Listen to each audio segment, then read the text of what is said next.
He followed all the rules of the sacred manual, but ended up dead like a mere experience stepping stone for greedy heroes. Now, with a second chance 15 years in the past, he decided to send the script to hell. Exiled in the most deadly region of the world, he will rewrite his story, breaking all traditions. Kidnap the strongest princess by mistake? Sell demonic energy for money? Hire human mercenaries? Anything goes. Prepare yourself to follow the revenge of the demon king who decided to play dirty to dominate the world. Our story begins already in the middle of a big shit, and in this moment a being is vomiting a red liquid, and in thought he asks himself when this happened. Because when the brutal reality hits us head on and we cannot comprehend it, the mind collapses, guiding us to a deep state of denial. Facing the massacre scenario in his own hall, he finally faces the truth he ignored. He was blind, completely unaware of his own reality. He observes the group of heroes in front of him, and asks why the black flames, his greatest pride and devastating power, failed miserably to eliminate his enemies. The demon king feels the cold steel crossing his scales that previously were impenetrable. Then he questions, incredulous, how the blade of the god of the sword could wound his heart. The blood flows and the vision blurs, but the pain is smaller than the confusion. In his mind, only one question echoes incessantly: how did this happen? This makes no sense. In the military academy, he was a superior existence, an unreachable genius who graduated with the highest honors among all. He dedicated his life to studying the patterns of the demon king. Nobody researched more deeply that ancient theory, and he followed every rule to the letter. As the classic script commanded, he raised shadowy towers and kidnapped defenseless princesses, creating the perfect scenario to challenge the adventurers. For a demon king, the anguish of the heroes is the supreme feast. Killing them early would be a waste. It was necessary to savor their hatred slowly. His help was cultivating them like cattle, make them grow to, in the end, devour them. After all, the stronger the hero, the more flavorful his meat is. He absorbed the sadness and fury of the masses to feed his power. Following the manual, he became the supreme demon king, the strongest existence of all. Then he questions himself why he is there, defeated on his own throne. If he did everything right, if he was the strongest, why was he the one who fell at the end of this story? The logic does not hold, and his mind spins in search of an answer. How was a perfect being surpassed? He demands to know, how is this possible? The hero only smiles with pure mockery. He mocks the villain's confusion, saying that all demon kings always repeat the same phrases when they lose. The warrior looks at him with pity, inverting the blame, says that they bring this disgrace upon themselves and are the only ones blind to the obvious that is happening. Nonsense. The protagonist refuses to accept this arrogance. The blood boils in his veins and the indignation overflows. Nothing he says makes the slightest sense. But in this moment, the hero begins to explain the mistakes, says that kidnapping the princess and leaving clues is not strategy, it is a formal invitation to death. The hero yells in his face, exposing his stupidity. If it were him, he would have killed the human king immediately, plunging the entire kingdom into absolute chaos. He continues his lesson of practical villainy. Kidnapping the king would generate internal conflict for the throne, and the hatred of humans would never be focused on the demon king. But for the protagonist, this was unacceptable. The sacred book said that without the direct hatred of the masses, his growth would stagnate. He was trapped to the rules. The hero mocks his help, says that sending monsters to the villages was not an attack, it was just a free home delivery XP service. And coming to the tower? For them, this is not a mortal challenge. It is just a convenient shortcut, much easier than hunting monsters through the map. The first floor, full of weak monsters, was not a defense. They used it as a gym, training each ability safely before going up. The realization finally hits while he bleeds. He was too careful not to kill them, wanting to maximize the harvest, blind from the cursed manual. The answer to his blind devotion is the steel. Without hesitation, the hero strikes the final blow, turning all the preparation into a bloodbath. The world loses its color and the air is lacking. In his last breath, the dread takes over, not of death, but of the total insignificance of his grand plan. Fallen at the enemy's feet, he hears the cruel truth. When the tower gets boring, just kill the final boss so the system resets and brings novelties. He smiles like an adrenaline addict. The castle, the life of the king, all of this was nothing more than an amusement park ideal for these lunatics. The final humiliation is not death, it is gratitude. They laugh and call him Godfather, celebrating how well he fed them with easy experience. Their gratitude is the final proof of failure. They do not see him as a threat, but as the owner of a park, thanking for the good hunt. Godfather?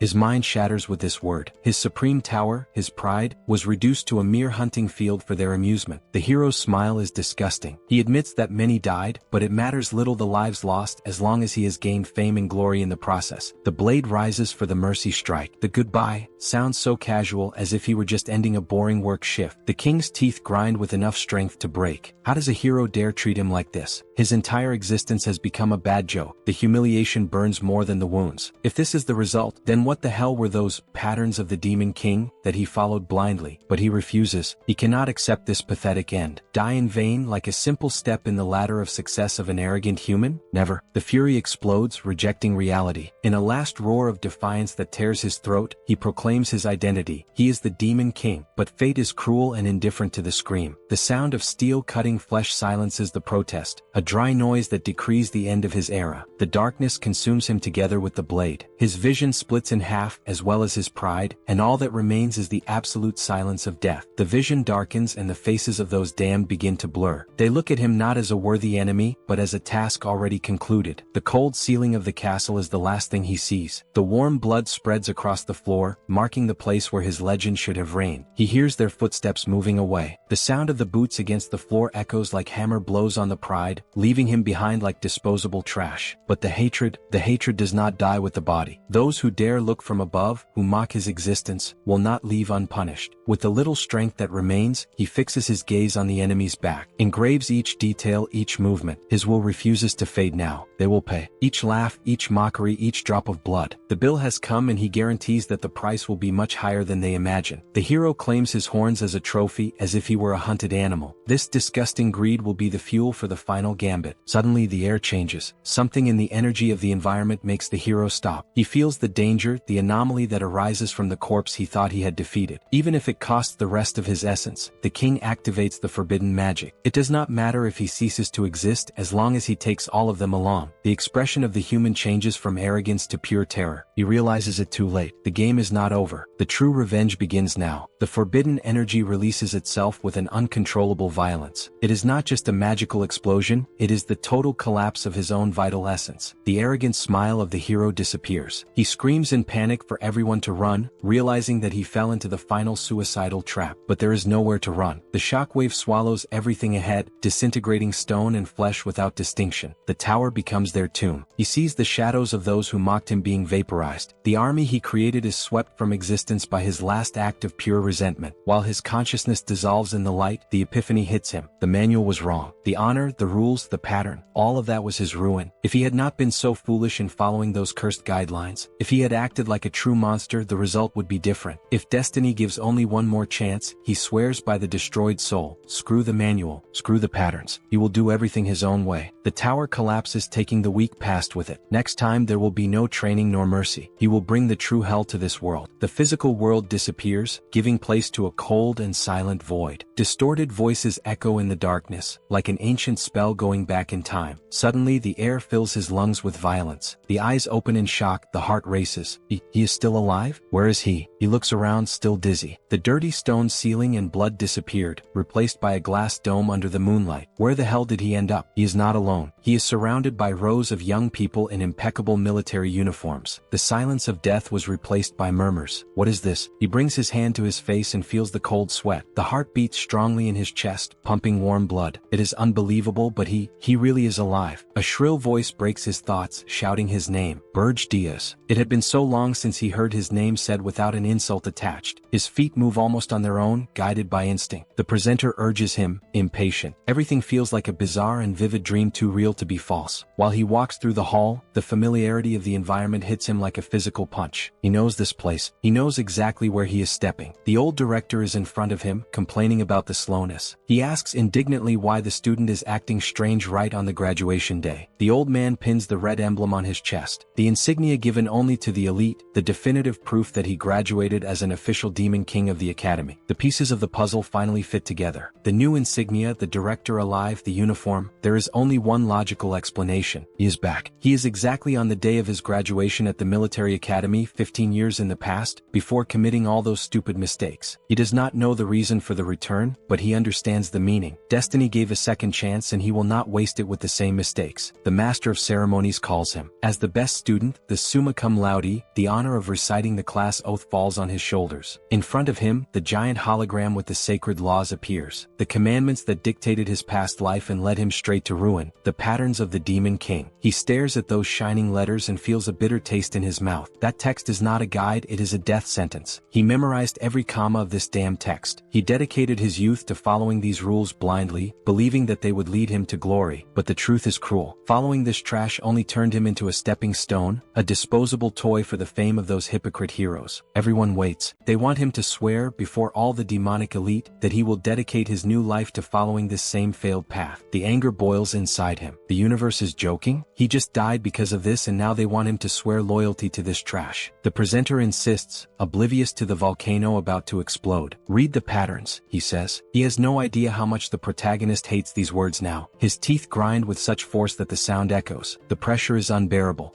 He will not submit to this humiliation again. Before the entire assembly, his voice cuts the air with an absolute rejection. The "I refuse" reverberates through the hall, freezing the ceremony and shocking everyone. The silence is heavy. The other graduates look at each other with doubts stamped on their faces. Nobody understands what is happening with the model student. The anger explodes. He yells at the top of his lungs that I will not swear loyalty to something so stupid. Following these rules is not honor, it is complete idiocy. His eyes burn as he faces the director. He sentences the truth that nobody dares to say. The Demon King pattern is absolute garbage that needs to end. His words hit the crowd like a physical attack. The faces distort in pure horror. For them, insulting the sacred pattern is the greatest possible crime. The old director reacts in the worst way. The shock is so violent that his composure breaks together with his glasses, his magical pressure leaking through pure hatred. His disbelief turns into murderous fury in a second. He roars like a beast, unable to accept that his prodigy students spit on the entire legacy of the academy. The entire castle trembles with the repercussion of the act. A deafening crash marks the end of the peaceful ceremony and the beginning of a new chaotic era. It was in that moment that destiny turned. He stopped being this summa cum laude genius to become, officially, the worst and most hated graduate in history. The fist of the Archduke smashes the podium with violence. The insolence of the best student of the academy will not be tolerated without a response matching that fury. The Archduke Arcane foams with rage. He roars the boy's name with hatred, threatening to execute him right there for daring to insult the sacred patterns. But, surprisingly, he restrains himself. Because of the perfect grades and undeniable talent, they decide to give the boy one last chance to live. The condition is clear: take back what he said and ask forgiveness from the kingdom. Otherwise, his fate will be the immediate exile to the deadly region of Arein. The hall is taken by terrified murmurs. Arein is not just a bad place, it is the known graveyard where demon kings go to die. The nobles complain, thirsty for blood. For the elite, giving a chance to a criminal like him is an insult. They want to see the execution now. The Archduke reinforces the weight of the sentence with a somber look. Arein is the worst domain of all, an abyss that has already consumed the life of countless kings. But instead of fear, the protagonist's eyes shine with determination. He does not hesitate. He faces the old man and challenges, "You can send me there." The shock is general. With an arrogant smile, he makes clear that he will use that infernal place to prove that their precious patterns are trash. The old man's patience ends. He declares him a lost case and activates the magic. The red circle shines and the destiny is sealed. Arein is now his home. The sentence is brutal. He is stripped of all privileges and armies. The portal opens to spit him out alone, without any servant to serve him. While he falls far from the castle, the prohibition echoes. The doors of the demonic kingdom are locked for him until he conquers that cursed land. Despite the free fall, his mind is calm. He caused chaos at the graduation, so being thrown there was expected. Destiny at last repeats itself. Below him is Arein. It is not only a deadly zone, it is the cradle of his assassins. The place where the heroes who killed him are now. The irony is great. In the past life, he chose to come here out of arrogance, thinking that the strongest deserved the challenge of the maximum difficulty. This arrogance cost his life. He tried to play fair and follow rules while they exploited every loophole. But the mistake will not happen twice. The landing is not subtle. He collides with the frozen mountains like a meteor, an explosion that announces to the north that the true danger has arrived. He stands in the middle of the crater in the Ergest Mountains. The cutting wind of the northern continent greets him, but the fire of revenge burns more. This time will be different. He will not be the final boss waiting to die. He will turn the game around and use the same dirty coin they used against him. He threw the demon manual in the trash. To hunt these hypocrites, he will adopt their tactic. He will crush them using the hero's patterns. The cold steel cleans the dirt from the fall. Even exiled in this frozen hell, posture is vital. He prepares himself, for the true war demands an impeccable appearance. While buttoning the shirt, memory betrays him. By protocol, he should not be here alone. The system always assigned the best servant to the best king. Gordon Dyrek. He remembers that face well. The number one of the Demon Academy, with that calculating unseeing gaze hiding a dangerous ambition behind the glasses. The law was clear. While they learned to rule, the servants were trained to serve. It was a perfect pair, forged by the rules of the kingdom to dominate everything. Jealousy corroded the other graduates. For them, serving the summa cum laude was the supreme shortcut to success, and they deeply lamented their own weakness. Gordon maintained the diplomatic posture, praising the masters of the others with an educated smile. But his words hid the arrogance of someone who knows he is superior. The mask fell only when speaking Berje's name. His eyes shone with an intense fanaticism. For him, no other king came close to that supreme existence. He exalted the demon-dragon blood like a religion. For a genius like him, graduating in the same year was not luck, it was a divine blessing. His mind flew far, visualizing colossal statues of them over conquered worlds. The eternal legend of the great demon king and his loyal lieutenant. He wanted eternal glory at the king's side, certain that they would write history. But by refusing the patterns, Berje left that brilliant future and his loyal servant behind. But Berje's voice cut that delirious fantasy like a blade. This is wrong. The refusal echoed, shattering the perfect future. He saw Gordon's reaction in the audience. The genuine shock of seeing his idol, the one who should lead him to glory, throwing everything away without hesitation. Berje shouted with all the air in his lungs that the patterns were trash. It was not just a refusal, it was a direct attack on everything the servant believed in. For a rule fanatic like Gordon, that was a devastating mental blow. His world broke right there, along with the sanity of the moment. Back to the present, the blizzard reveals a familiar silhouette. Gordon is there, standing in the deep snow with his luggage, following the regulation. His look is a mix of shock and confusion. He trembles, but it is unknown if it is because of the freezing cold of Arein or the total disbelief in the situation. The sentence said the king would be alone, but the irony is great. The system forces the best demon to follow the best king, even to hell. He stares at the master in silence, the cutting wind shaking his thin clothes. He abandoned the comfort of the elite to come to this place of death. Berje does not show weakness. He extends his hand with the usual arrogance and greets him. Good to see you, Gordon. The most loyal and useful servant has finally arrived. But he ignores the greeting. The question that was stuck in his throat explodes. Why? Why would you do something like that? He demands answers. The shock breaks Gordon's mind. He screams in panic, certain that violating the sacred patterns and coming to this frozen hell is their death sentence. The protagonist tries to calm him with sarcasm, but it does not work. For him, the problem is not the stress or the hair, but the fact that his world has just collapsed. He observes that nervous breakdown and finds it strange. In his memory before the regression, Gordon was the embodiment of confidence and coldness. What changed this time? Suddenly, the fear becomes fanaticism. He smiles in a maniac way, stating that if it were not Arein, it wouldn't be fun. The impossible difficulty motivates him. The situation is new, but his change is frightening. Better not explain the regression now, or he will be sure that his king went insane. After the outburst, he breathes deeply in the cold air. He gathers the luggage in the snow, trying to recover his breath and what remained of his professional dignity. He adjusts his glasses and asks forgiveness for the scandal. The mask of perfect servant returns to his face and he swears to fulfill his duty, accepting the new reality. The strategist goes into action. He points out that the terrain is isolated and full of monsters, concluding that it is the worst possible place to build the base. The king ignores the servant's logic. With a sharp movement, he drives the red artifact into the hard snow and decrees, the tower will be raised exactly there and now. It is the tower seed, the supreme item that, when planted in the ground and fed with royal blood, will make the fortress sprout from the earth. The first rule requires that the tower be visible and accessible. The manual forbids hostile places only to make life easier for the damn heroes. Gordon panics, shouting that he is throwing away his pride. To him, violating the sacred rules is a betrayal of their own race. Berje does not blame him. He understands the disgust in his gaze. For a demon, faith in the patterns is something carved deeply into the soul and bones. It is impossible to reject this brainwashing without facing death head-on. He knows this because before dying he was as blind as him. But the pain of betrayal opened his eyes. He squeezes his hand tightly, using his own physical pain to focus on the reality he needs to change. He lets his blood drip onto the seed and decrees, the patterns are trash. Trying to play fair in a hell like Arein would be suicide. Gordon's speech dies in his throat. He finally realizes that the master is not just talking, he is acting. The magic begins to respond. A deep rumble echoes through the frozen mountains. The earth trembles violently, as if a colossal beast were waking beneath the snow. The seed absorbs the sacrifice and shines with an intense crimson. The power contained there explodes, distorting the air around it with its pressure. The ground ruptures in an eruption of energy. The fortress will not be built brick by brick. It will be born from absolute power and will. Red energy explodes in the snow with violence. The magic circle expands, covering the entire frozen plateau with overwhelming magical pressure. He smiles at the chaos. Choosing Arein was not suicide, it was pure strategy. This place is infested with heroes, and that is exactly what he needs. The system responds to the call. The tower recognizes the demon dragon lineage and his name. The contract is sealed and the summoning begins. The earth splits and the colossus of black stone emerges. It is not a common construction. It is a magical fortress sprouting from the frozen ground like a mountain. He explains the cruel truth. The heroes discovered how the tower works. They used the demon's blind obedience to the rules to turn their home into a tomb. Gordon finally understands the point. The old rules did not protect the demons, they served the humans. They were, in truth, the heroes' patterns. The completed structure pierces the sky. A dark and imposing citadel, raised in the heart of enemy territory, defying the whiteness of the snow. Gordon looks up, tiny before that greatness. The fear in his eyes blends with respect. The impossible was accomplished before him. Without wasting time, the king invites his lieutenant to enter. The gigantic gates open. The cold outside is left behind. Now they are in his domain. The first floor reveals itself. A vast and empty hall, echoing their footsteps. Here begins the new legend, built far from the rules that killed him. The reality of the new base is desolate. There are no monsters, traps, or servants. It is just an empty shell, a tower without privileges for an exiled king. They climb to the 5th floor, the royal chamber. The silence is absolute. There are no armies to command, only the echo of footsteps in this deserted hall. Gordon tries to rationalize the chaos. Since the tower is standing, he seeks comfort in the next rule of the manual. If we have a base, we need hostages. The second rule of the patterns is clear. The demon king must kidnap royalty, preferably someone vital to the throne, to maximize political chaos. Gordon asks permission to speak, trying to salvage the campaign. He believes that following protocol is the only way to obtain the demon energy they need. He opens the map and points to Corzin, the neighboring kingdom. His plan is simple: kidnap the crown princess and use the kingdom's fury as fuel. He expects the master to refuse and freak out again, but is surprised. Fine, we will do that. The dry response leaves him shocked, not understanding the change. But there is a condition. The king already has a target in mind and will go alone. Gordon must stay and protect the empty tower, for a king cannot lose his only home. He does not understand the game. Berje will not kidnap a princess to follow the rules. He will do it precisely to prove that their pattern is trash. Gordon sighs in relief, completely deluded. He thinks the king has returned to reason and that the stress has passed. Little does he know the real plan is far more insane. Gordon asks who the victim will be. Perched on the window, Berje prepares to depart. The answer to success is not in strength, but in cunning. He hesitates for a second, calculating the route. He will not go after the obvious. His target is a key piece precisely because she is considered useless by all of them. He flies far away, ignoring the neighbors. He crosses the continent to the southernmost nation, the kingdom of Hilderin, the farthest land possible from the base. Silence reigns in the palace. He lands softly on the stone balcony, observing the curtains that dance with the night wind in a forgotten tower. Through the glass, he sees a solitary young woman awake. She looks at the sky, unaware that darkness itself has descended to change her life forever. She is not the heir to the throne nor a powerful mage. She is the 13th princess, the figure with the least presence and political power in the entire royal lineage. Shock prints on her face when she sees him floating. With a dark smile, he decrees the end of her peace. "I came to take you with me, princess." The atmosphere in the room changes completely. She does not scream, she only stares at him with those large trembling eyes, paralyzed by the sudden presence. Fear seems to fight with curiosity. With an unsteady voice, she asks the only question she can form in the face of death. Who are you?" There is no reason to hide. With the full moon illuminating his horns, he introduces himself as her nightmare, the demon king who came to kidnap you. He expects panic, crying, a plea for help. But what he gets is something that defies all logic. A muffled sound of laughter escapes her lips. Instead of begging for her life, she throws a challenging look at him and asks an absurd question. "Are you sure you can handle me?" "What?" The king frowns, offended. She thinks his race is a joke. He is a demon king, the embodiment of power. Of course he can handle a human. Her answer breaks his brain. With a sweet smile and a frightening calm, she simply agrees. "Then I let you take me." This is too easy. No one accepts a kidnapping like this. He demands to know what she is plotting, but she says she already expected this fate for being a princess. He brings his face closer to hers, imposing pressure. He warns that he won't fall for cheap tricks, because his situation is far too desperate to fail now. She keeps the innocent smile and uses logic against him. After all, how could she have prepared a trap if she didn't even know he would come today? She has a point, but that calm, something is very wrong. It's as if she were waiting for a taxi, not for a monster. Even suspicious, he can't back down. He lifts the girl into his arms. She doesn't resist, light as a feather, but the weight of that strange smile bothers him more than any armor. He flies back north, cutting through the clouds with his prize. She looks at the scenery in awe, acting like a tourist instead of a hostage. They arrive at the tower. Gordon waits in the hall, shocked to see he actually returned with a woman. He tries to keep his composure, but the relief on his face is visible. He releases her onto the floor and introduces her. Gordon, always practical, asks where they are going to lock her up. The dungeon would be the standard, but she doesn't seem like a common prisoner. He decides she will stay on the 4th floor. After all, the tower is empty and it makes no difference. Gordon agrees, promising to keep a close eye on her. The girl accepts her fate with irritating tranquility. As she climbs the stairs, he watches her back. He doesn't know what she's hiding, but he feels he brought something dangerous inside. The harsh reality of captivity finally reveals itself. The floor is cold, the walls bare. This is not a fairy tale castle. It is a prison of stone. Looking around, loneliness hits her. Luxury is over. There are no soft pillows, no warm blankets, and no maid will come to answer her call. Memories of home sting. Here there are no flowered gardens, no gentle breeze of the kingdom. All that remains is the cold emptiness of this isolated tower. But instead of despair, a smile forms on the princess's face. She realizes that compared to certain death, this empty room is an acceptable luxury. As she settles in, the king's attention is drawn to an unexpected invitation.